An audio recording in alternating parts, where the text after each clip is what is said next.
inkişafına görə ən çox inkişaf edəni Türkiyə, sahəsinə görə ən böyük Qazaxıstan. Bəs desək ki, sahəsinə görə böyükdən kiçiyə doğru sayın. Ən böyüyü Qazaxıstandır, ən kiçiyi Azərbaycandır. Ardıcıllıq bu şəkildə gedir ki, ən kiçiyi Azərbaycanla qurtarmış olur.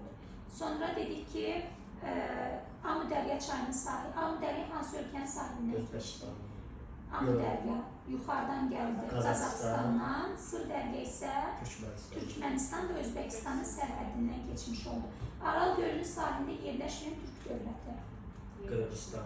Qırğızistan, eləcə də Azərbaycan. Desək ki, heç bir ölkə, heç bir dənizə çıxışı olmayan, heç bir gölü yoxdur, Qırğızistan idi.